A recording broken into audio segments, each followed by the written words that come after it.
Assalamualaikum warahmatullahi wabarakatuh. Apa kabar adik-adik? Semoga selalu sehat semua ya. Amin. Baik, pada pertemuan kali ini kita akan belajar muatan IPS tema 3, yaitu tentang tokoh dan penemuan, yang di dalamnya nanti materi kita terdapat perubahan sosial budaya dalam rangkai modernisasi bangsa Indonesia. Baik, sebelumnya perlu kita ketahui apa itu sosial budaya. Sosial budaya adalah segala hal yang diciptakan manusia dengan pikirannya dalam kehidupan bermasyarakat. Selanjutnya, apa itu modernisasi? Modernisasi yaitu suatu proses transformasi atau perubahan dari suatu perubahan ke arah yang lebih maju atau meningkat di berbagai aspek dalam kehidupan. Baik, kita masuk ke materi yang pertama, yang A, yaitu penemuan listrik. Penemu listrik adalah Michael Faraday, sehingga beliau mendapat julukan Bapak Listrik. Pada tahun 1821, Michael Faraday menciptakan motor listrik pertama di dunia, yaitu sebuah rangkaian pertama yang memakai aliran listrik sebagai sumber penggerak benda. Lalu pada tahun 1831, Michael Faraday menyempurnakan ciptaannya dengan mengemukakan teori tentang pengaruh elektromagnetik yang kemudian disebut dengan hukum Faraday. Kemudian Michael Faraday tersebut menjadi dasar pengembangan kelistrikan di era modern. Michael Faraday lahir pada tahun 1791 di kota Newington, Inggris.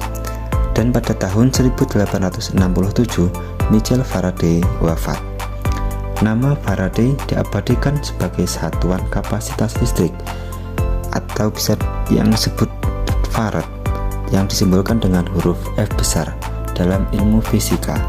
Masuk ke dalam materi yang kedua, yaitu B, tentang penemuan alat-alat listrik. Yang satu, penemuan televisi. John Logie Baird tercatat sebagai penemu televisi pertama. Desain Baird adalah sebuah perangkat yang disebut dengan Nipkow disk. Disk scanning diciptakan pada tahun 1884 oleh ilmuwan yang bernama Paul Nipkow dari Jerman.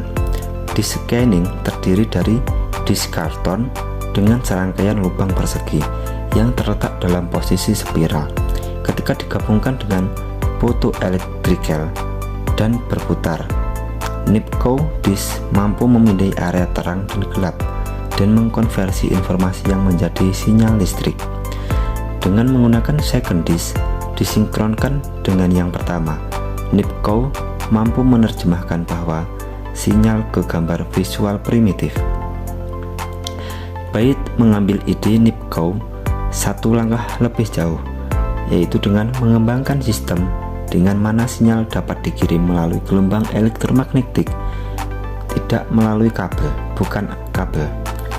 Pada tahun 1923, Baird mulai berusaha mengotak-atik mesin untuk mentransmisi gambar sekaligus suara lewat radio, dan akhirnya berhasil mengirim citra kasar melewati transmitter tanpa kabel ke pesawat penerima yang berjarak beberapa meter. Pada tahun 1927, Baird mengirim sinyal televisi dari London ke Glasgow, dan pada tahun 1928 dari London ke New York. Baird meninggal di Berkshire-on-Sea, Essex, Inggris pada tanggal 14 Juni 1946 pada usia 57 tahun. Yang kedua, penemuan komputer. Charles Babbage adalah seorang ahli matematika yang menjadi penggagas utama dalam penemuan komputer, sehingga beliau mendapat julukan sebagai Bapak Komputer. Charles Babbage lahir pada tanggal 26 Desember 1792. Gagasan utama Charles Babbage tersebut adalah ingin mengubah sistem perhitungan yang mengandalkan tabel matematika dengan sistem mekanik untuk menekan kemungkinan terjadinya kesalahan hitung. Gagasan tersebut dituangkan dalam sebuah catatan yang diberi nama Note on the Application of Manichery to the Computation of Astronomical and Mathematical Tables pada tanggal 14 Juni 1822 yang berisi tentang semua konsep komputasi yang ada dalam benaknya. Perkembangan komputer dari masa ke masa. Yang pertama, pada tahun 500 sebelum Masehi, alat hitung tradisional yaitu yang bisa disebut dengan abacus. Lalu pada tahun 1821 komputer pertama kali ditemukan. Lalu pada tahun 1939 komputer listrik dibuat. Selanjutnya pada tahun 1971 electronic mail atau email, surat elektronik pertama berhasil dikirim. Selanjutnya pada tahun 1973 komputer pertama menggunakan keyboard dan mouse.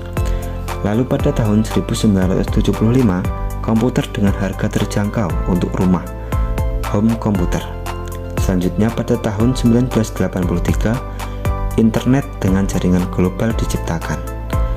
Dan selanjutnya pada tahun 1994 dimulainya penggunaan internet oleh masyarakat sampai sekarang.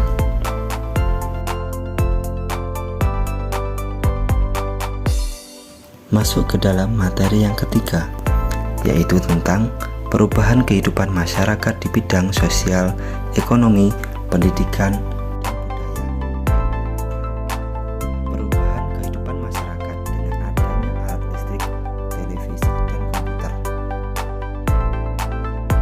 Sebelum adanya alat-alat listrik, televisi, dan komputer pada zaman dahulu, pada aspek sosial, komunikasi hanya dilakukan secara langsung atau tatap muka di satu wilayah saja, dan informasi yang didapat sangat terbatas.